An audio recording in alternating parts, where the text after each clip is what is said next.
Sweet. All right.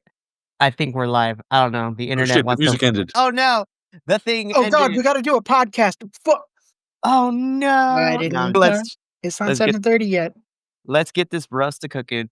Hello, everyone, and welcome to another episode of Six Sided Scholars, your TNA pay-per-view review squad here at BC Wrestle Pod. We got the whole crew tonight, and of course, we're gonna get through our intro bits in a little bit. Yeah, I'm happy to have him here. It's been a busy week for everybody. But of course, I also got JT in the building who, second week in a row I've gotten to see you. So like we're doing something right. I might be trying to go for a record. I was originally, when you were going to introduce me, I was going to step all the way back there Oh and no. zoom in from back there to in here, but we'll save that shot maybe later in the show. I love it. And then of course, rounding out our quartet to this evening is Radio Free Will, who is, here. I was trying to do the AJ Styles thing and threw my headphones right off my head. Oh man, this is gonna be a fun night for sure. But as mentioned before, we are here to review the Bound for Glory pay-per-view, which was this past Sunday, October 12th. So we're going to talk about everything we're going to briefly talk about the pre-show. We're going to dive into all the matches on the main card and then give our overall thoughts of the whole entire show, because I will preface by saying this wasn't as bad as I thought it was going to be. However, there wasn't too many crazy decisions that I wanted to turn it off. There were just small decisions in certain places. I was like, why did we do this? I was like, oh, you're so annoying. Anyways, but we're going to get into all of that. Before we do, though, a bit of an announcement, of course, as we always do. I'm going to keep it brief. If you like what you see here, follow us on the YouTube by subscribing, hitting that bell notification. Follow us on Twitch or Kick, whichever of those three platforms you prefer for your video watching / consumption content. We are here to support you in that manner. If you would like to interact with us, that doesn't require you to sit down and watch a full review, because we know that time is a limited thing and a non-existent construct for some people. But you can follow us at the social medias at BC WrestlePod. We do report cards. We do, predictions for all these pay-per-views. In fact, stay tuned tomorrow evening, because the AEW crew's predictions for Wrestle Dream will be dropping tomorrow, as the pay-per-view for Wrestle Dream is tomorrow. So that should be a lot of fun. But we also have some merchandise available for your, consumer consumption. If you would like to buy some things from us, we got all the things. We have merch for all of our wrestling reviews, as well as special limited edition collections, which you can all find at our merch site at bcwrestlepodshop.fourthwall.com. It is a grand time. We have a lot of fun with it. It is fantastic.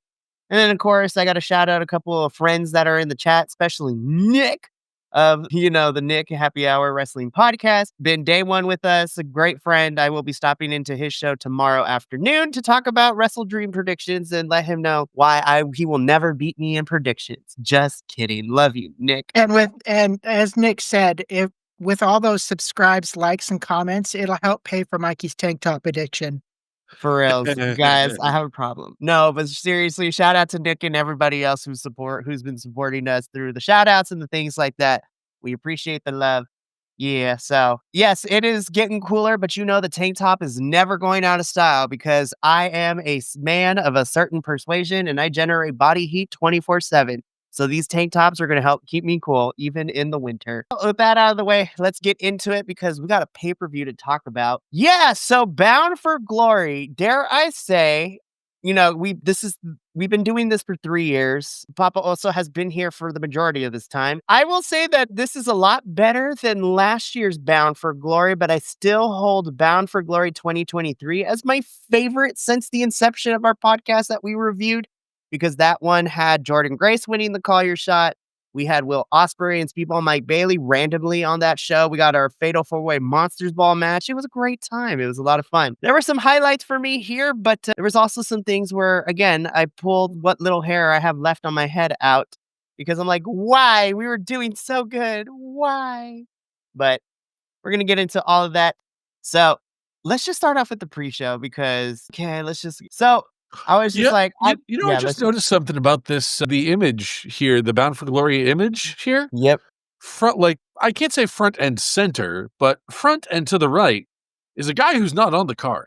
Nope. No, he is not. He did not exist throughout this whole pay-per-view. I was like, which is funny, because during that BioFlex report, they said that him and Eric Young were cleared. Yeah. They sure were, but no Joe Hendry, and I was just like, "Okay, fine, sure, whatever." I'm gonna be honest, I was like, "Oh, Joe Hendry might pop into the Call Your Shot Gauntlet." Spoiler alert, he did not, but we'll get into that when we get to that match, but let's talk about the pre-show really quickly. So, the majority of the pre-show was spent on inducting this year's the Hall of Fame took so long, and I looked at my clock, I'm like, "We have, like, less than 10 minutes left," and I'm like, oh no, here we go. And this was like an 8-minute match. I was like, did we though? Did we think anything was going to be different? Did we actually think that the Elegance brand was going to take them back? I was just like, okay. I'm mad that the Knockouts Tag Team Championships are always relegated to the pre-show. I was even more upset for everybody involved, given the fact that we only got 8 minutes of this. But yeah, the Knockouts division right now is kind of struggling. We're going. The thing I'm trying to figure out is the Elegance brand's ring gear right now. Oh my Because gosh. because don't get me wrong. Don't get me wrong. Like I'm a ska kid. You know, I am an old ska kid, and seeing black and white checkerboard on anything is like, hey, pick it up, pick it up. But it's dope. It doesn't exactly scream. If you don't mind me leaning into their gimmick a little bit, doesn't exactly scream elegance. You know, You'd be changing your mind if they had Nautilus stars just above their, right on their, just below their collarbones. I'm just like, that I is a reference I missed. I'm sorry. The Nautilus stars. Yeah, so let me take you back to the old school. Yeah. So back in the day, the punk and ska groupies and fans and all that stuff, they were really well known for having these larger stars that typically each point had, so if it was black and red, it was varying colors, and that was like the Oh yeah, easiest. Yep. Yeah, Okay. that Yep. was the I just easiest googled it. way to spot a punk kid, is just where's the Nautilus star? Yeah. Probably somewhere on their chest. Yeah. I had never heard it called that. So, but I oh, do like I just googled it and I recognize it. But again, it's not real. Like that's a symbol of sort of the punk and ska movement of the early '90s, early to mid '90s. Really, again, not exactly an elegant kind of performance.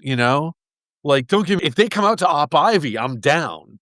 But like it's a big move away from elegance. the whole Elegance brand is still trying to figure out what they gonna do with themselves, unfortunately, now that Ash is retired from in-ring competition. So, man, Wait, whoa! She's full on retired from in-ring competition? oh, you didn't know? Okay, No, I so haven't heard about this. okay, so I've been in my own little world of, family shit the last couple of weeks. as it is.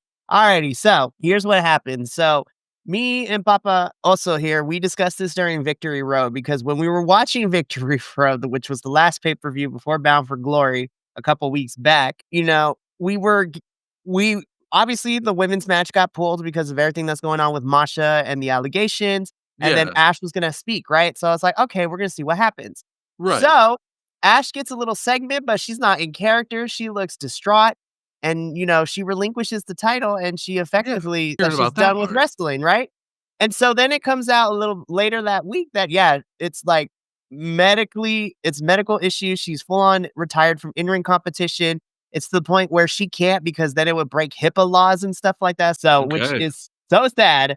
And so Yeah, she's still working backstage with TNA. So hopefully she can help the Knockouts division or be a voice for Knockouts division, but effective, she is done with in-ring damn. competition, and That's so she is effectively retired, that sucks. which is and we talked about this in depth during the Victory Road review, but to kind of retread it a little bit, it just sucks because she finally got the Knockouts championship. She's doing the things, and I felt like we were getting to the apex of what this championship run was going to look like in her career wise in TNA. And then for it to be done it sucks.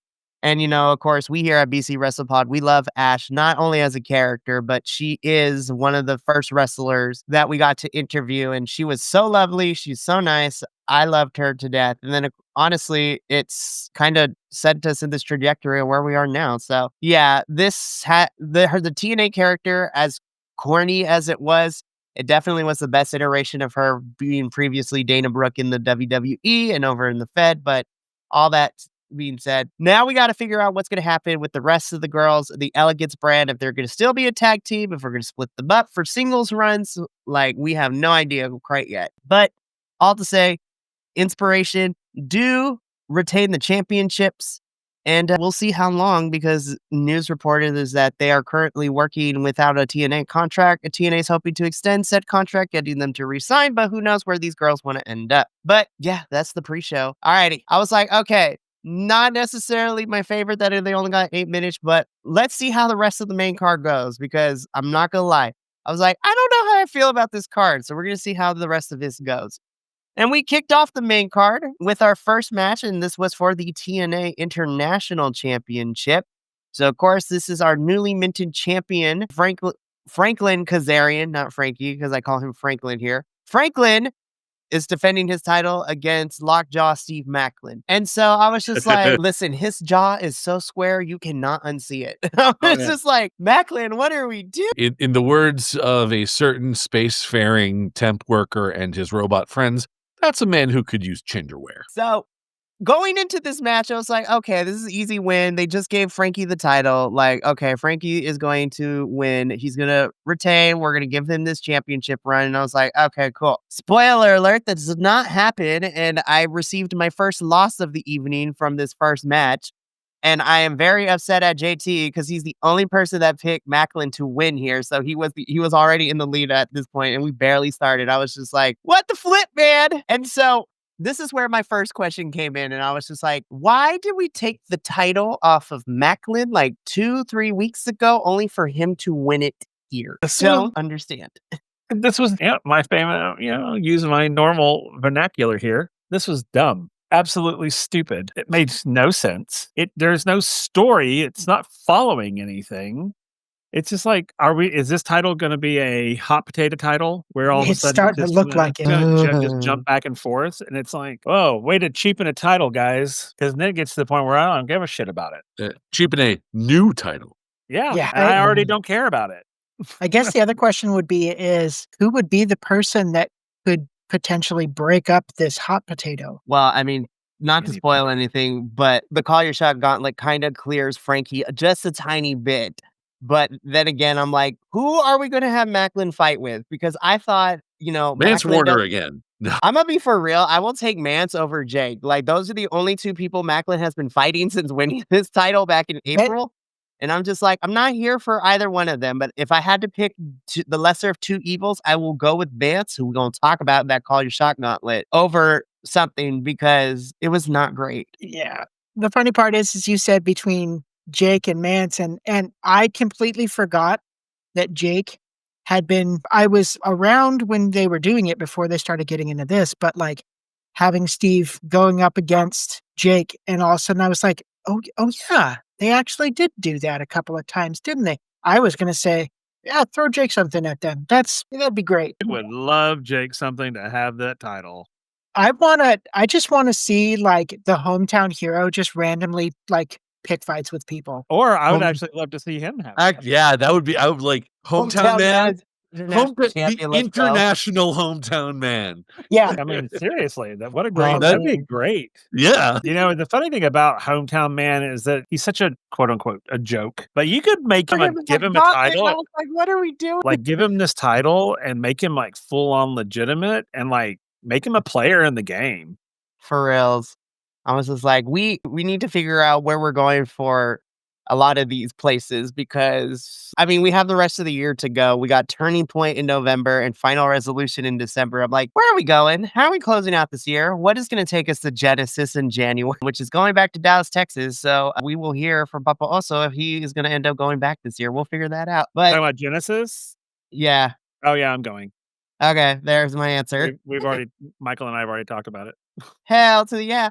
Now, if they're making Genesis come back to the same place like they did earlier this year, I'm hoping that they're going to repeat for April, which means that Rebellion comes back to Los Angeles so I can go again. Oh, But there you that's go. selfishly. But Macklin wins. This also begs the question, why do we have AAA star El Macices come out to distract Macklin when he lost the title if he was not going to be a reoccurring character in this whole entire thing? I was like, why are we doing this to ourselves? What's going on? But again, Macklin is your new TNA International Champion. He is a 2-time International Champion, which, cool, I guess. And I'm gonna be so for real. I'm not looking forward to who Macklin has to face because there's two options and I don't like either one of them. But all right, as mad as I was about this one, I was like, okay. So it wasn't my necessarily favorite thing, but at least it was okay. Like I didn't think it was really, really bad, right? And I was like, what can possibly go wrong from here? You just had to say that and then change to the next slide. You knew Quite this was literally. coming. We Oh God. And I was We so quite literally could disappointed. just skip over Yeah. this. Yeah, This is like so crap. legit. This is so So crap. disappointed. this was bad, you guys. Like, It we're was- not gonna spend too much time on it because we was all beyond feel bad. this was so well. bad. I'm mad because I was like, I know Gia Miller can wrestle, but the whole entire, if you even want to call it a match, I'm like, So I do I will damn with faint praise, okay? Because the character that Gia Miller came in with was pretty cool. As soon as when she comes in here to this kind of like symphonic metal entrance music and announcing her and she's in all black, I see what they're aiming for with the character. They're aiming for kind of like an occult down south witch kind of vibe. And again, like I see what they're aiming for. If only she could back it up in the ring, you know? this was not good from Gia, which is very unfortunate. This was, listen, putting my problems aside with Tessa as a person versus her as a wrestler, this is not a great showing from Tessa either. And in the finish, it really upset me with the freaking roll of quarters. I was like, girl, we missed with these quarters. What the hell happened? You had a clear shot. How we missed? Like, what we do? I was like, it's like everybody has to do laundry. What the fuck? It probably would have been a better matchup had she put him like down her pants or something. I don't know, but and to quote my reaction when I saw those roller quarters is the same reaction that RuPaul did. Is like with Jasmine Masters. That was my question. I'm like, where did you get a roller quarter? The only way this match could have been any good at all is if it never happened. Yes, I don't know why we got it on a pay per view. This was bad. I'm gonna be so for real.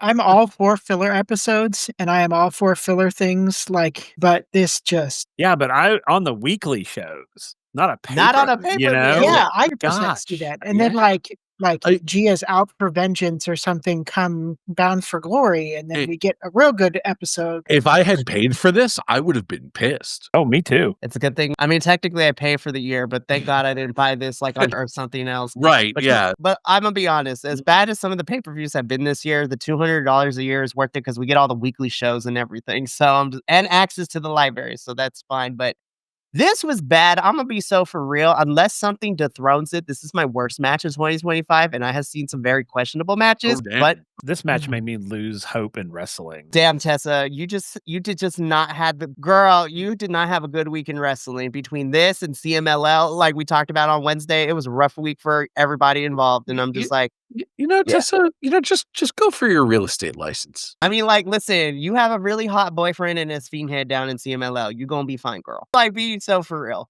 Also, you're a very lucky woman. Anyways, so in CMLL, there's a wrestler called I like his mask because his lucha mask is like in the shape of the Egyptian god Anubis. Sure. And so it's really, really cool. Apparently, him and Tessa are dating. So it's just like, it's like a Beast Mortos Mercedes Monet situation. I was just like, I Yeah. guess they like the mask. I don't know. Anywho, this was bad. I don't want to talk about this no more. Yeah. This was rough. I'm like, I have mixed feelings because, okay, so we get your call, your shot gauntlet, right? So I'm gonna get into my opinions in a little bit, but I do have this written list right here on this notepad that I actually wrote the order of entrances in. I am not gonna go through elimination order because we will be here all night. But you know what? I had a good time with this until we got to the end, and then there was something in the middle that kind of irritated my soul, which led to the end that also irritated my soul. But let's get into it. So the Call Your Shot Gauntlet is TNA's version of a Battle Royale, Royal Rumble, whatever you want to call it.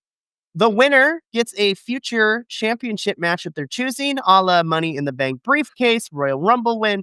They get a little trophy that they can call their shot at any time, anywhere. So here are all the participants in order. So we already knew number 1 and 20, given to what we've seen leading into this with the weekly shows. But starting at number 1 is Miss Liang Li, and she ends up going up against number 2 and Miss Mara Sade. Then every 2 minutes, or at least 2 minutes, according to the rules, even though that wasn't the case for a lot of these, here are how the rest of the entrances went. At number 3, we had Ryan Nemeth. Number 4, we had Nick Nemeth. 5 was Cedric Alexander. Number 6 was Rich Homie Swan. Number 7 was AJ Francis. Number 8 was Travis Williams of, Sinner and Saint fame. So Saint was the one in here. Number 9, we had content creator, Twitch and YouTube star BDE, which was the thing that happened. Number 10, it was not one person. It was the entirety of the Rascals units. So we're not counted as like numbers 13 of numbers 10, 11, and 12. No, just all the Rascals counted as one unit and entered at number 10. And I was like, okay, I'm not gonna lie. I kind of like that. I was laughing my butt off. I was like, Nick Nemeth is not my pick. I was kind of I was rooting for, well, any of the women talent, specifically Danny Luna is my girl. Leanne Lee would have been fun because what a great story. She starts out at number 1 and then she wins and gets a Call Your Shot gauntlet win and she could cash that in anytime. Great storytelling. But no, we got Nick Nemeth, who previously this year has already been a TNA world champion. So I'm like, whatever, I'll take that. But Franklin TNA? Really? Is that what we're doing with our lives now? I was so mad. And the ending was bullshit. And like the worst part about it is it's 2 heels. TNA going back to that heel versus heel. Well, like it's like, who's going to give a shit about this feud? They're obviously going to be sitting here feuding like, no, I'm going to get the shot. No, I'm going to get a shot. Okay, great. Now you're both as insufferable as his younger brother. Great. This is wonderful. Oh my God, what if they put them all 3 in a faction? I would like cry. And like, oh Lord, we don't need no more factions. Papa, also, we kind of had a conversation earlier in the week about this whole entire thing, but I want to get your thoughts about, our double winners and Franklin getting another win for the Call Your Shot this year. So that's going to be looming over our heads for who knows how long. It was stupid. They have really been pissing me off a lot lately. And not just pissing me off, they've been disappointing me a lot lately. This Call Your Shot gauntlet was like, I literally, after it ended, I was like, wow, TNA, you really disappointed me here. But I didn't understand this. I don't understand. And I'm agreeing with you with the whole Franklin whole bullshit. I don't understand that at all. I don't get it. What are they doing with this dude? Ever since the whole him and Eddie BS that happened, I don't think they know what the hell they're doing with this guy. And here's the crazy thing, right? So I can't speak for anybody else. I'm only speaking for myself. I know Frankie is a fantastic wrestler. I mean, he literally showed it when I went to the GCW show and he was wrestling his ass off. And I'm like, in ring, I never have a question about Frankie. This TNA version character of him is just trash. I hate it. And I'm just trying to figure out, I'm like, okay, so he loses the TNA International Championship back to Macklin. Fine, whatever. You can still continue out that feud if you want to throw El Macices back in to make it a triple threat, fine, whatever. Obviously, that's not what they went with. What made me, again, like I said before, what made me upset is, Franklin winning again, it really upsetted me. But the fact is, it was just like, of all the knockouts, or of any talent on that roster, why do you have to knock out to Jody Threat? Like, what'd she do? Like, are you going to give Jody something later? This is like, hey, we know that you weren't in this match, so we're gonna do something cool with you. And I'm just like, this could be copy and pasted to a couple of other talents we have in TNA. I was just like, what are we doing with them? Why does this exist? Where are we going with all of this? And we're going to talk about it at the very end because I was like, we could have ended the pay-per-view on a phenomenal moment. And then the small decision you made with happened at the end really took that moment out for me. And then we got back into it. And I was like, damn it, we were almost there. But we're going to wait until we get that. Again, to me personally, this was better than last year's, but nothing will beat 2023's Call Your Shot gauntlet with the surprise. And that's the thing, too. I was just like, why are you going to tell us, oh, we got a lot of surprises? The only surprise, not really, because it was announced beforehand, was, YouTuber BDE in this whole thing. And I was just like, I know you waited till the very end of the show, but could you imagine how crazy that the pop would have been if Elijah just returned in the middle of this match? Like, have him come out as a surprise? I'd be like, oh my God, yes. And I was like, he doesn't have to win, but like, you could... Yeah. A couple of points about this particular match. Number one, BDE being in there. I made the joke a couple days ago, but is it just me that finds it, or what does it say about the world that of the, let's call it the top 10 promotions in the world or in the country? I won't go so far as to say the world because that's getting into New Japan and WXW and everything like that. But of the top 10 wrestling promotions in the country, one of the few that is not platforming a somewhat problematic social media person was founded by the Insane Clown Posse. Seriously, and they're out here they literally just had a cage match with GCW this past weekend too, Yep. which was great. But the other thing is, like, it's so weird. Like, this thing, if you compare the Collier Shot Gauntlet, like, doing my best to compare apples to apples here, right? Mhm. Comparing the Collier Shot Gauntlet to something like Money in the Bank or the Royal Rumble is a perfect match. It is a microcosm of wrestling storytelling in a single match. You can start new feuds, you can end old feuds, and you can elevate someone from the mid card to a main eventer. Easy with this. Put someone on the road to superstardom, to household name levels, just by having them win the Rumble. I mean, Money in the Bank, it's because it's only between what, like 6 people usually? 4 to 6 people feuding over this briefcase. It's more of a hand-picked kind of thing, but with the Rumble you have 30. This one's closer to the Rumble. This one in particular, this being my first time seeing a Collar Shot Gauntlet, it just buried people. It buried Sinner and Saint, who don't need to get buried any more than they already have this year. For reals. It buried Rosemary again, and hell, it buried Rich Swann. Like, That was I crazy. felt bad for him. Like, I'm saying, he's like it. Like, I see, like, are you trying to dissolve First Class because you finally realize that you have too many factions or too many heel factions in your company, and trying to make AJ Francis sort of like a dominant monster heel or something like that? Because that's obviously going to be like, nope, you're out. Sorry. Or is KC coming back soon? And he thinks like, I don't get it. And it's like, you just bury so many people with this. And you buried Jody Threat, and like, I will never forget. This is the other thing too, right? So you brought up those names, and then for me personally, I briefly touched upon it, but like hear me out, right? Because I was very upset. I was just like, how you gonna have Leah Lee start out and then you throw her out like number 2? Like, I was hoping we would make it her maybe final 6 at least before getting thrown over. Literally, Danny Luna is out here bench pressing fools in this ring, and then she gets thrown out too, like really quickly, which made me mad. And I was like, I cannot believe I'm cheering for the hometown man, but if everybody left, I want him to win, or even Matt Cardona. I would take either one of those two. sure. But no. I was like, no, that didn't happen. And then when we got down to Frankie and Nick, I was like, okay, I don't like either one of these two, but I'll take Nick because and this was stupid of me to think of this. I was like, there is no way that they're going to have Frankie win again. And I was partially correct. But again, having a double winner is some bullshit, and y'all know it, TNA. Yeah. So that there was also a moment of I don't want to give them this much credit because it was kind of like I thought it was kind of clever when they eliminated Santino and he's sitting there going, I'm not ready. I wasn't ready. And then the music hits, always ready. And that was hilarious. I was like, there was a part of me that's like, clever little play on words there, TNA.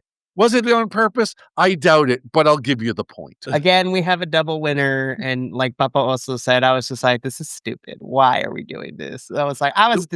The first 3 matches really made me be like, do I want to keep watching this show? And then when I saw what was left, I was like, okay, I kind of want to watch though, because I'm here to support my favorites. So, alrighty, let's just get through it. So after the Call Your Shot Gauntlet though, we get into, I guess you're technically the second half of the card, which leads us into our Knockouts World Championship match. So, okay, y'all can tell me I am wrong, and that is okay. I thought this was a really fun match for Kalani Jordan. Because was it just me, or did anybody else feel like she kind of was pulling all of the weight in this match?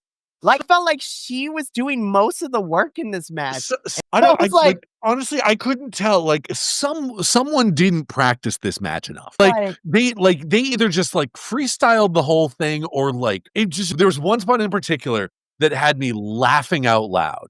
Like, I can't remember. Like, it was like Kalani jumped, and then like Indy goes to like pick her up, and then the announce team says like, look at the strength on Indy Hartwell, and she immediately drops her. This was a rough night for Indy. I'm not even gonna lie. Now listen, we've had our ups and downs with Indy. I still personally like her, but again, maybe I'm wrong, and maybe it was just me and how I was watching this show, but I want to hear what y'all think, because I felt like Kalani kind of carried both of them through this match. Well, and it's crazy to me. It's there, like, this one was like, I'm sitting here watching this match, and having talked to you guys about both of these wrestlers, like, and I know you guys have you guys have hyped up Kalani Jordan and you've hyped up Indy Hartwell. Like, either one of them was like such dead weight that it was dragging the other one down, or like neither of them like really, like, I was like, this, like, honestly, I opened up a video game and played it while this one was not a full screen. Like, I did like keep a half an eye on it, and like the crowd reaction.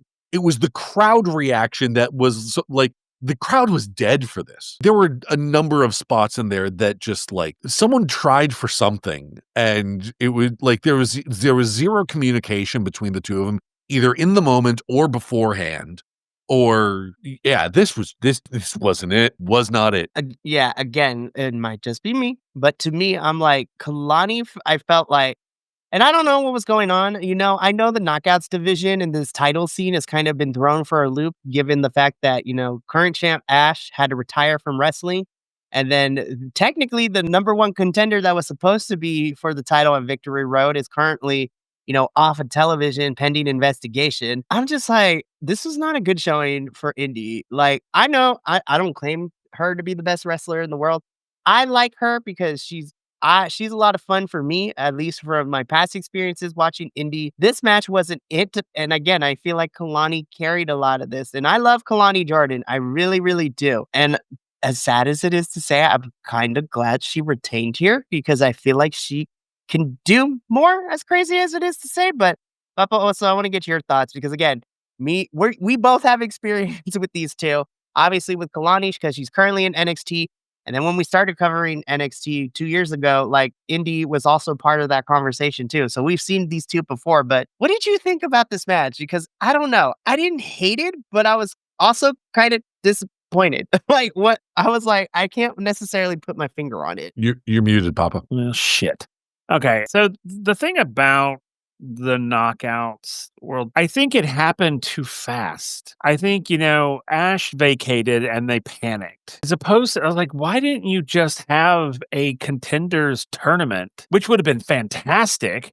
Sure. Put it over several, weekly episodes, and we could have seen all of our knockouts come together, where we get down to 2 contenders, they go at it, and whoever wins that got the title.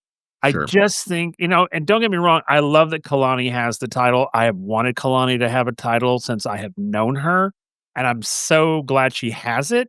However, I literally just think they panicked and just said, "Oh God, we got to get somebody in this title right now." And I think that kind of this match, it has that energy attached to it. And I was watching it and I was like, timey-wimey, wibbly-wobbly, this match should never have happened in our timeline. Because I honestly believe that the higher ups panicked and they're like, we can't have a vacant title, trying to brush past Ash's leaving. Then I'm just like, then hold a tournament. Right. You don't have to jump into it so damn fast. And I know poor Indy was she's been having a hard week. Indy, yeah, Indy's been having a rough go. You know who she kind of reminds me of, actually, in how specifically in how she's being booked and her ability in the ring comparatively is Roman Reigns. Oh, damn. Like pre-bloodline Roman Reigns. I was going to say, I was just like, which version are we talking about? Yeah, just in the sense of like, strapped a rocket to her back and like sent her to the top of the knockouts division, and she just can't carry it. No, and to go back to what you were saying, Papa, I was like, you know what? Here's what should have happened. I know they scrambled at Victory Road, but we could have not had a battle royale and then Kalani and Liane Lee have that match at Victory Road. We could have had that tournament spread out. And then that match from Victory Road, because that match between Liane Lee and Kalani was actually really good at Victory Road. It was one of the better highlights. We could have had it here to crown a knockouts champion. Like, we really could have. And I think that would have been the better plan. But I think you're right. I feel like because of what happened at Victory Road, Ash vacating the title and then retiring at Victory Road, TNA and the higher-ups panicked to figure out what they were going to do. So they had an impromptu battle royale, which was like less than 5 minutes. Then we had Kalani versus Liane Lee, which was a really good match at Victory Road. And that was my second favorite match. Of course, my number one being Leon versus Myron in the main event, which was so damn good. But anyways, this match was a rough go. again, I still hold to the fact that neither one of them really did too well, but to me, Kalani kind of was the one carrying. I will say though, the small thing that I did like about this, and that's because I would cover NXT, I like this intensity from Kalani that she was giving in parts of the match. And I need that for her to just kind of be a continual thing, which it seems that's what's going to be the case because she and Jordan Grace got into almost a whole entire fist fight on NXT this past week. So I was just like, listen, Kalani versus Jordan actually will kind of slap, but I digress. But this was rough. This was TNA and higher ups panicked. It was written all over this match. And I was disappointed because it did nothing for either one of these girls. It was there. And you know what, Radio, you're absolutely right. This crowd was not into it. And it was a rough go. I was like, I feel bad for both of these girls. I really do. And I really think it's because people feel cheated. I mean, it was literally a scramble to get it filled. I still hold to the belief that we were going to. The original plan was a triple threat between Indy, Ash, and Masha here at Bound for Glory. Because again, in a triple threat, only one person needs to get pinned. You can protect whoever you want. Fantastic. But with 2 out of the 3 of those pieces being out of the picture for the various reasons we already talked about, we scrambled to kind of come up with an alternate plan. And this alternate plan was not great. TNA, there are different ways. Again, I don't get paid. I don't work for the company, but I'm just saying sometimes you can just like stop and think. And as much as I complain, I want the women on the show. I'm going to be so for real. And I cannot believe I'm saying this. I actually really enjoyed this match. I was just like, I hated the build into this. I hate that these factions are still here. I did not care about the story going into this, but when we got to the actual match and I was like, oh my God, I actually really enjoyed this. Like, what is happening with my life right now? I did have to giggle at one particular announce team call of like, the feud between these factions has been building for most of it's been 3 weeks, bro. I was like, calm down. It's like, if by most of the year you mean like maybe 2 months, then yeah. So, of course, what we are referring to is our hardcore war match, which is technically is a street fight, but like it's the cleanest street fight I've ever seen. Minus John Skyler cutting his head right open. But MVP goes to Alicia. She is my MVP. Yes. Yeah. And Tasha is also my MVP for getting smacked across the face with a kendo stick a couple of times too. The girls were my MVPs in this match. Quick shout out to Eddie Edwards because I have to say real quick because they like everything I've ever seen, like Wikipedia page, anytime he comes out to, he's billed as being from Boston. No. That motherfucker's from Peabody, okay? Peabody, Massachusetts, the town that I grew up in. And he's only a year older than me. I might have gone to elementary school with that guy. You start investigating your whole entire life. Pretty much. K through 12 to figure out what happened. On the next episode that we do, Radio Will's background is going to be a whole bunch of red lines everywhere. He's going to be like, it's always a Sunny in Philadelphia meme. It's like literally that. But yeah, I can't believe I'm saying this. I really, really liked this match. I thought it was fun. I wanted it to be a little bit more violent, but that's because I'm a sick freak, but that's just me. Again, Alicia Edwards is my MVP, and so is Tasha. So I was surprised. I was just like, I was like, I wonder how Agent Zero is going to do. Man walks out. I was just like, hair choice, in question. But I was like, holy shit, this dude is yoked. I was just like, again, I should have known better because I should have looked at the face. I was like, oh, okay, this is a local up and comer. This bitch is 44 years old. I'm like, what the fuck? I was like, hold the fuck up. This man is 44 years old. What the fuck? What am I doing with my life? But to be fair, so this episode aired on October 12th. My birthday is on October 13th, and I turned 44.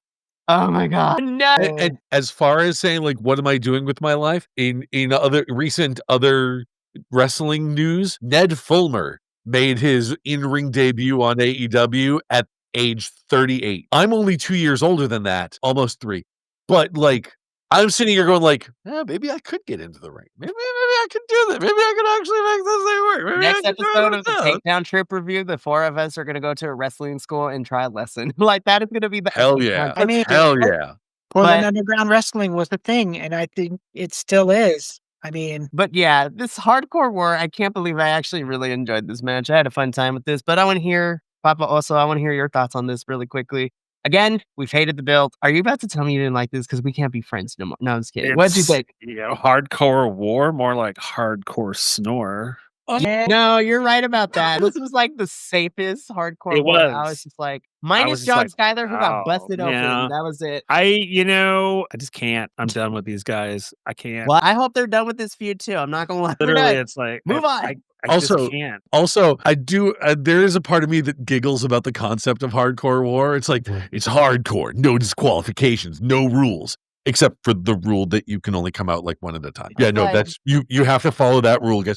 But you said no rules. Yeah, but Also, can we have one, please? Just hardcore one. war, no disqualifications, Please. no this, that. Those are rules. What are you doing? Yeah. What happened? I don't know what happened, but I was just like, what? Because it was Ali and Mike Santana, I was just like, listen, what we got at Rebellion was crazy. That was great. Like watching the good hands, the great hands get handcuffed and Mike Santana beating the crap out of them. Tasha Steelz being the MVP of that match by having Mike Santana power bomb her from the apron through a table, which was crazy to watch live. That was a whole lot of fun. Oh, I was like, girl is my MVP in this match. I was just like, this was too Boring. safe and too clean. And I Yep. was It was just like, what are boring. we doing?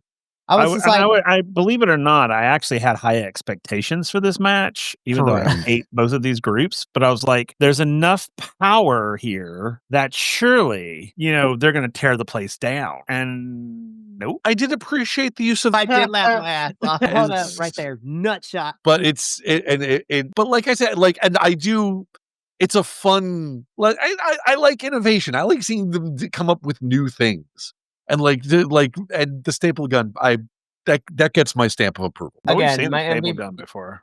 Yeah, that's true. I will say though, again, my MVP is the ladies, Tasha for taking kendo sticks to the face, Yep. and Alicia Edwards for getting thrown into tax. And might I add, powerbomb from Agent Zero into tax was Yep. also a lot of fun. It was crazy. I The don't- system. So Staffa 450 into tax. Oh, that was That's beautiful true. too. That That was was a good one. but again, I'm still gonna give Alicia the credit for that one. It's- Yes. So I'm also not a big fan of that hand symbol he keeps doing. Yeah, Which yeah. was very problematic for me. The order 4 symbol. It's too close to Oh, the the chest. 4, yeah. Yeah. Yeah, it's very, like- very, very, very, very close to a white supremacist symbol. It was. Yeah. It's And I'm bad. just like, "Ugh." Well, I'm interested to see what kind of Mustafa Ali we get. Are we going to get like the crazy one where he just snaps on everyone like after losing to Mike Santana at Rebellion earlier this year? But I pray to the wrestling gods that we can move both of these factions away from each other and we can just, I don't know, move everyone around Dissolve where we them. need to be. dissolve Yeah, them. It's done. It's over with. Hardcore War is over. Let Ali lose his mind and then fire everybody. Let the system break up amicably because we can use more men's tag teams. We can get Alicia and Tasha back in the Knockouts division for singles titles. Moose and Ali can go after Mike Santana, which I'm going to be for real. Ali versus Mike Santana is a feud that I'm here for Yep. because their feud leading into Rebellion was fantastic. I don't mind running it back again, but Hardcore War, it was safe. I still enjoyed it though. Again, the women were MVPs for me. We got to move on though. This match. Finally, thank God we got a banger of a match because everything else was okay. Easily my match of the night. Holy fuck. I was not. I was So Until neither. last- So well. until we get to the end. let's- Okay, so- let's break this up for. So let's do the first 20 minutes when we reach the time limit draw, right? This would have been, if it wasn't for the ending, this would be on my top 5 matches of the year. It was awesome. It was brilliant. Like just the athleticism, the acrobatics, and the way they ended it. So we'll get into the ending in a little bit, but I do want to give. I'm actually going to come to you, JT, because again, this is your first true introduction to NXT's Javon Evans. So this was your first, encounter with Mr. Bouncy Javon Evans. How did you feel about this match prior to the 20-minute time limit bell being rang? So like you guys were saying, this is my first time seeing him, but holy crap, like all of you were saying, the athleticism between these two was pretty close to off the charts. Like, I know that Leon Slater has the ability to do, he puts on a good show. He's got some real awesome moves, but he's like the one that sticks out in my head the most is he straight just 540'd right over a corner turnbuckle. It's like, damn. Like, I want to see more of that. They need to do this back and forth a couple more times. And I think we'll probably, depending on how long TNA and NXT have this working relationship as of right now, and because both of them are both 21, that means that we can get them fighting for as long as they are okay with it and as long as they take care of themselves too. Because they are so young, I can definitely see them enter the fight forever feud, a la like Kevin Owens, Sami Zayn, and a couple other people who always seem to gravitate towards each other, fighting forever. Like, I would be so down for these two to team up, to fight against each other, to team up with other tag teams. Like, these two were great. So, Papa, I'm going to come to you right now. Again, we're just talking about everything leading up to the time limit draw with the 20 minutes being up, and then we got to rip off the Band-Aid and what happened afterwards. But yeah, what did you think of the first initial 20 minutes of Javon versus Leon? Oh, I loved it. It was everything I thought it was going to be and more. And, the thing about it, we're talking about, had them kind of having this thing with each other. I would love to see them team up more so than fight each other. Watching them fight each other was fun, but I would love to see this energy packaged in a single package and let it be unleashed. Because imagine these two as a tag team. Dang. I mean, seriously, talk about world implosion, just destroying people. I think because of their agility and their speed and their, and their know-how. I mean, they're both really good in the ring. And I think if they ever tag these two or join these two up as a tag team, I think people would be like in danger. I mean, put these two versus Jet Speed. Done. Oh my God, yes. Speedball Mike Bailey and Kevin Knight versus these two. I could say this because we're far enough. That is a tag team wet dream right now. I'm not even like, I don't know if I can handle myself with that. That would be, I'm just saying, and not because, Brody King is my baby daddy, but let's just throw Brodito in a triple threat between those three two. I'll be like, my favorite people's in the ring too. Alrighty. So I was just like, the time limit, the bell rings, we reached the 20-minute draw. And I was like, I initially forgot. I was like, oh my God, I thought it was a 30-minute time limit. No. And so it's like, well, okay. I mean, I don't like it, but you know what? NXT and TNA don't want either one of these young kids to lose cleanly here. So it's just like, all right, you know what? If it's a time limit draw, we can run it back a little bit later. Santino comes out. He says, he's like, you know what? This was not the result that we were expecting. But you know what? Fuck it. It's Bound for Glory. So let's do 5 more minutes because the crowd wanted more. And then, I'm not going to lie, we start the 5 more minutes, and then all gas, no brakes. Both Javon and Leon just go off. They start going everywhere. Bodies are flying everywhere. And as Javon is getting set up to hit a finisher, the lights go out, and fucking Dark State makes their presence known. And I'm like, God damn it. I knew this wasn't going to last. It's so mad. Shit, guys, it's been 20 minutes without a mention of a heel faction. Hurry up. We have to do another NXT plug. Put those guys in. They'll be fine. Don't even get me started on that bullshit. Yeah. I was just like, that little decision fucked it up. Send in Timu Shield. I was so pissed off with that. I was like, oh, you ruined such a really good match. Yeah. Bullshit at the end. Yep. Could have been an incredible ending. And then it's okay. You ruined time it. limit draws are fine. We could have just ended with that or do the 5 more minutes and then still let be in another draw and then be like, that's it. We got to move on with the rest of the show. Yep. Then they pay their homages and they part. You have the 20-minute time limit draw, and then they do the 5 more minutes, and then like you have to get security in to like separate them because they like, want no, to keep going. It's like, we're gonna keep going. It's like no, that's it. And then to like you build the heat. You build heat. This is how you book shows. You build heat, you build interest, you get people invested into it. Not just like, oh, nope, heel faction.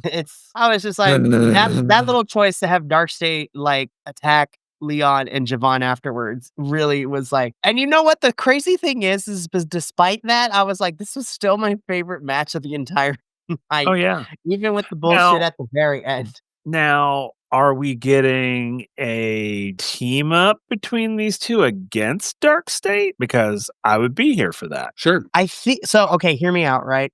Because I mentioned this during the NXT review because the Hardys are taking on Dark State at Halloween Havoc for Dark State's getting their rematch for the NXT tag titles. I think It is eventually going to lead to the Hardys teaming up with Javon and Leon to take on Dark State, probably, if not on at a TNA pay-per-view, because this wouldn't be the first time that Dark State would be on a TNA pay-per-view, because we saw them earlier this year at Slammiversary. Or if they were going to pad it out, I could see them fighting, I don't know, at Deadline for NXT, which is like their final PLE of the year. I think we're getting that, and it's either probably going to be at one of the TNA pay-per-views or NXT's Deadline, if not a special show. But yeah, I think. But yeah, so there's that. But I'm just like, Dark State didn't need to be here because they beat up the Hardys on Tuesday, and that was an effective way to build into the match at Halloween Havoc. We didn't need Leon Slater and Javon being, collateral damage in all of this either. I was just like, they got no beef with them. What the hell? I was like, whatever. But even despite all the shenanigans, all the bullshit that ending was, still one of my favorite matches of the entire card. And I was like, so good. But unfortunately, we got to move on from this. And I was like, all right, what do we got left for this card? Okay. So I'm just going to say this, because I don't want people coming for me on the internet. But if you are, that's fine. We can talk it out, or, I can block you. That's a beautiful thing. Match-wise, not good. But I wasn't expecting like an amazing match from anybody involved in here. I mean, the Hardys can still kind of go. But Bubba Ray and Devon, like, no, we're good. However, I knew what this match was going to be for all the people out there. Like, you saw the crowd. There was a bunch of people dressed up as Dudleys and Hardys. Like, we knew what was happening. And so we get this tables match. The winning team is the ones who can get both members of the team through a table first. Very clunky match, but we knew what this was. This was nostalgia. The Dudleys, retire by taking off their wrestling boots. They hand them to the Hardys at the end. I was just like, you know what? It is what it was. It's fine. Like, it's really hard for me to be objective here with this one because as a match, it was not good. But because this is technically the quote unquote retirement match and this is how Devon wanted to go out, I was like, you know what? I'm not going to be as harsh about it. I mean, I still didn't like it, but I knew what this match was here for. And that's exactly what happened. So y'all can think differently and I'm okay with that. But that's just where I stand. I was like, not a good match, but I'm not going to be harp on it too much because this is, it was here to get the Dudleys and especially Devon to retire. I'll be honest. I didn't get around to watching this one. You didn't miss much, so I'm gonna be. And honestly, and the reason, like, I wasn't looking forward to this one mainly because, like, don't get me wrong, like when I was a kid, like the Dudley Boys were my favorite tag team. These days, not as much anymore. Like, I think there are a lot more tag team. Personally, I think there's tag teams in the more active tag teams now that are better than they ever were. We mentioned Jet Speed earlier, FTR, friggin', oh my God, the Outrunners, Brody, like Brody King and anybody really. And because knowing that Devon was capital R retired, and knowing what I've learned about Bully Ray and the Hardy, like, you know how everybody keeps chanting, please retire to Chris Jericho? Like, I know the Hardys don't get it quite as bad because they're not as ubiquitous on TV as Jericho is, but like Jericho looks like Will Ospreay next to the Hardys. Oh my God. Oh, you did not. You take that back. No, I'm just kidding. Like, God, well, and that's the thing. With the Hardys, they have, like, their style is so their own. They are known for their particular style of wrestling. And when you compare, like, if you look at what they do, and, like, I've seen a lot of interviews with other wrestlers who are renowned for their high-flying skills and saying, like, yes, they've slowed down over the years so that they can keep going later on into their lives. And these are people that are renowned for their flying skills. Ricochet, Ospreay, Omega, like, I mean, maybe Omega's not as much of a high flyer as those other two, but like, he still doesn't do that as much anymore. I mean, partially diverticulitis, but it's the Hardys without that aren't much of anything, like Jeff nor Matt have really ever been known for their technical prowess in the ring. No, speak really quickly. Speaking of Jeffrey, though, I was like, when he jumped off that ladder, I was like, not again, Jeffrey. We cannot keep hitting the back of our head as you go down off of this ladder. Like, I was like, Jeffrey, we talked about this. You cannot keep doing this to yourself. And I think, like, these guys, like the Hardys went as, if you'll pardon the pun, went as hard as they did for so much of their lives and never really adapted their style to their advancing age. So, which means, so where they are now, it's just kind of, from my stance, it's not fun to watch. So I knew this was going to be like this match. And especially when they said like, oh, the titles are on the line. And we know that Devon is capital R retired. They're not going to put the belts on the Dudleys at this stage. So we know who's going to win the match. And like, We could have just had a regular tables match. We didn't even need the titles on the line, honestly. And I would have been more okay with that. You know what? Like, and I understand the respect that each tag team has for the other and like wanting to go out like, no, we're gonna like this, like two of the historically greatest tag teams or most decorated, they keep saying, and like giving that honor to them. I am very much a traditionalist when it comes to wrestlers retiring, and that's you put over the new generation.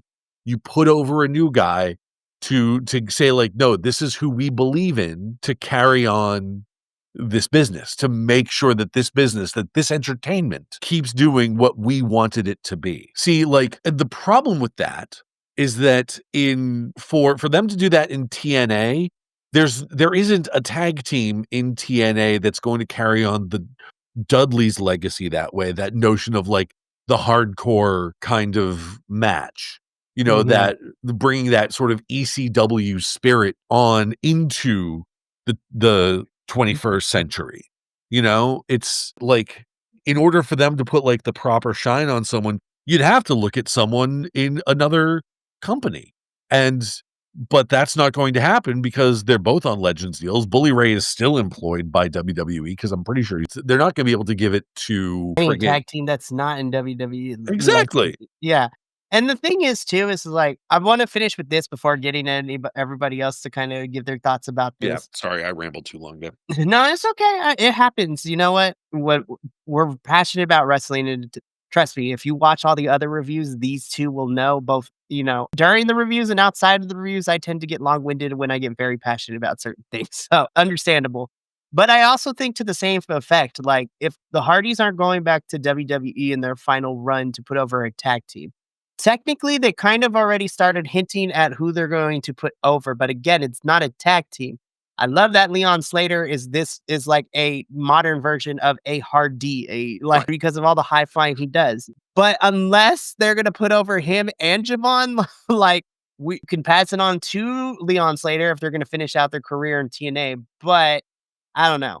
But so I mean, I'm gonna come to you, JT. For me, this match was here, so I give it a little bit of grace. But as a semi-main event of your pay-per-view, I did not know. I feel like I think we should have just switched. Even if the ending with Dark State pissed me off, I think we could have switched this match with Leon and Javon being semi-main event. But I don't know. I agree. Buffalo, yeah, what did you think about this whole thing? mean, it was what it was. I mean, I don't think it belonged where it was. I know why they put it there because of the legendary status. But I mean, it was what it was. I didn't hate it. Wasn't my favorite. I mean, it felt more like lip service. And okay, I don't think it was semi-main event worthy, but all right, cool. Very fair.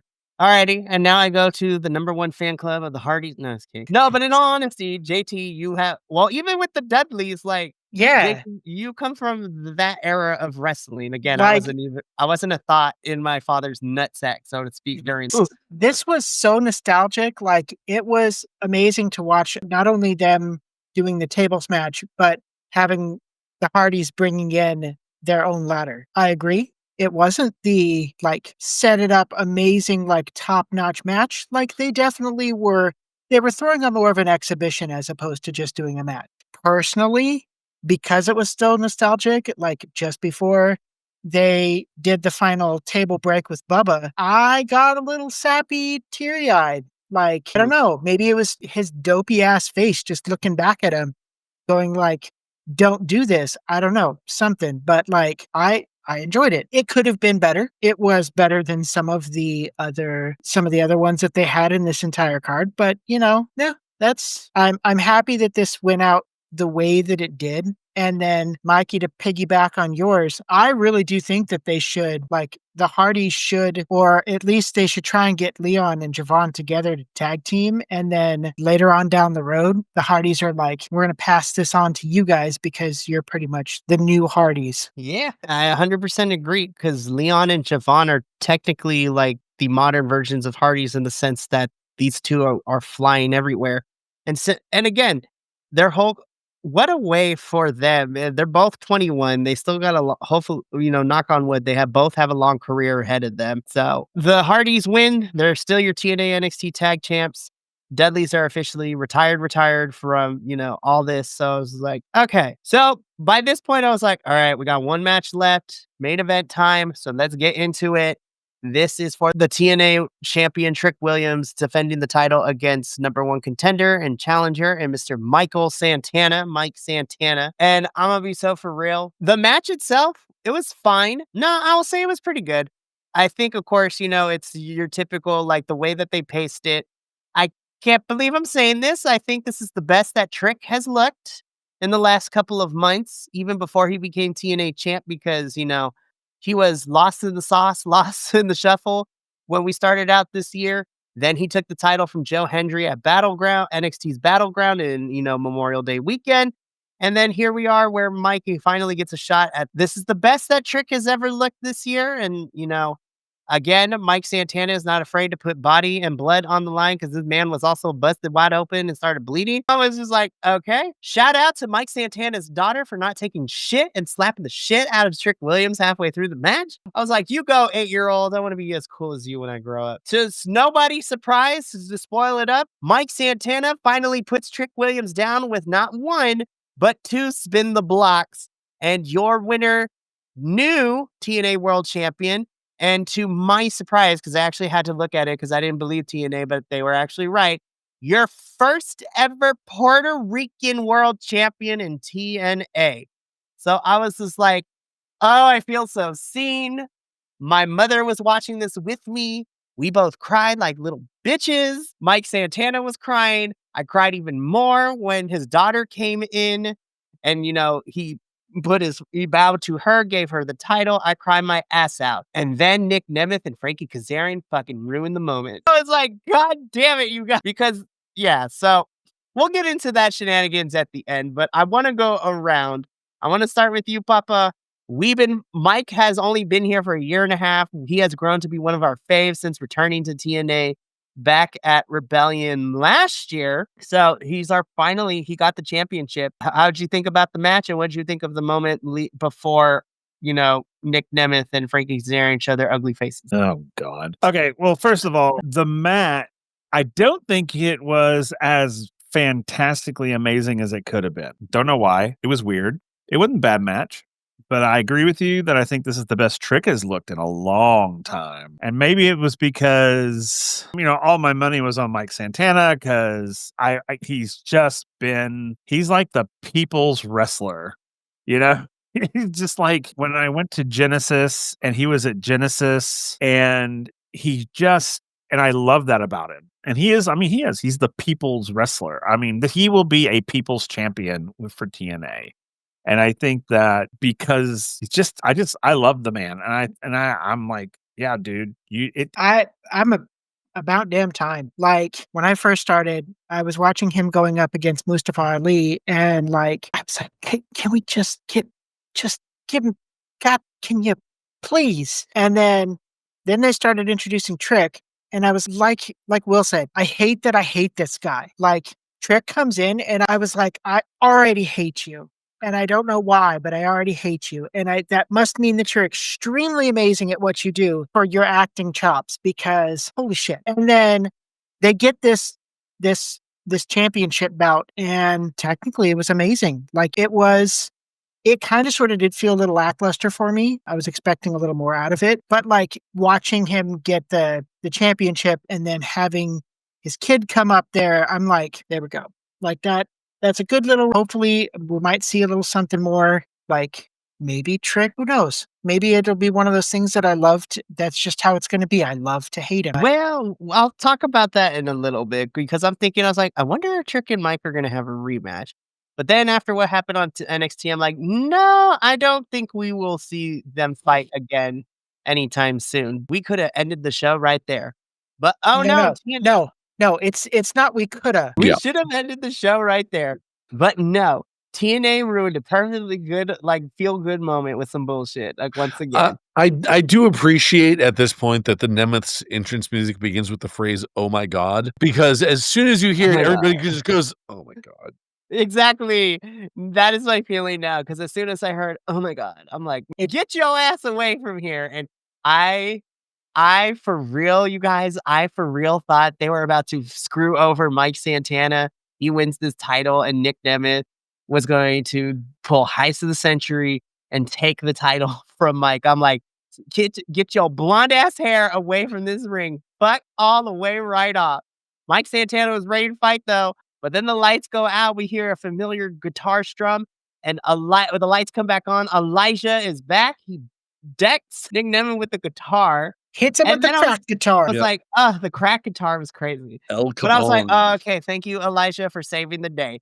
We get back into the ring, and fucking Frankie Kazarian is standing right behind it. I'm like, oh no, don't do this to me. But even TNA played it smart. It's like, bro, you gotta have this. You have to have the trophy and actually cash it in if you're gonna do this shot. And then of course, Frankie is fighting with the ref. No, that's not how this should work. Mike Santana is done playing games, so he spins the block on Frankie Kazarian. And then he continues to celebrate with his daughter as Bound for Glory goes off the air. And I was just like, Mike Santana is champion. I am so here for it. But now I got Nick Nemeth and Frankie Kazarian hanging over the main title scene like a fucking dark cloud and shit. I'm like, Nick Nemeth again. I was like, not my favorite winner, but I'll take it. But I'm like, Franklin Kazarian for the second time has easy access to a championship match anytime, anywhere. And I was just like, no. Because the first time he got it didn't work out for him to begin with. But Mike celebrating with his daughter after laying out Frankie Kazarian is how Bound for Glory goes off the air. Here are my final thoughts on Bound for Glory. This was a lot of an up and down show. There were some bits that I did like. Of course, Javon and Leon, even with the crappy ending with Dark State, still my favorite match of the night. Mike Santana becoming champion was my moment. But I felt like there were not even big choices. There were small choices that kind of took some points away from me.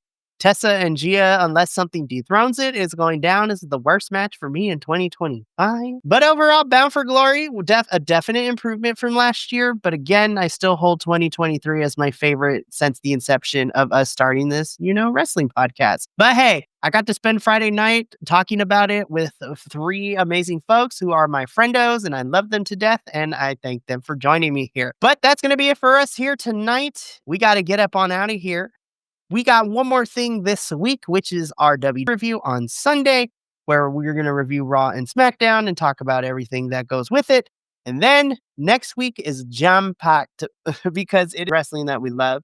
Tuesday is going to be our review of AEW Wrestle Dream. Wednesday, we are covering NXT and the Amazonas special for CMLL, All Women's Wrestling. God, I hope we get the all-female commentary team again for tonight's episode, because that would be amazing. And for Grand Prix is next week, too, so I'm excited about that. On Thursday, strap up your tee-hees and ha-has, because we will be reviewing Mystery Wrestling 19, as we are getting Evil Uno and Stu Grayson for the Mystery Wrestling for all the marbles, apparently. So I'm excited of how that goes down this weekend. And then Friday, still figuring out, we probably won't have a TNA review because we're going to talk afterwards, but we're getting a documentary for Bound for Glory. And I'm like, I don't think we need to review that. Sorry for the clip show. Not Have another no clip fears, we've show. got So stories we're for probably not you. going to be here next Friday. But Adolfo and I are working on something where we may or may not do something with the Grand Prix, but who knows? And then, next Saturday is also the watch along for MLW's Symphony of Horrors, where we are getting more Lucha Libre action and for all that shenanigans. Matthew Riddle was not on my 2025 bingo card. We'll talk afterwards. But thank you so much for tuning in. We are going to get up on out of here. So from all of us here at BC WrestlePod, remember, take care of yourself, love one another, stay Bi-Conic, and more importantly than anything, you always deserve to finish your story. I will see you Sunday for our WWE review. But until then, and until next time, thank you so much for tuning in to another Vibe Tribe production. What's going to happen next time? Well, you're going to have to tune in to find out. But until then, remember, take care of yourself, love one another, and as always, make sure that you keep the good times rolling. Thank you for being here, and we'll see you next time.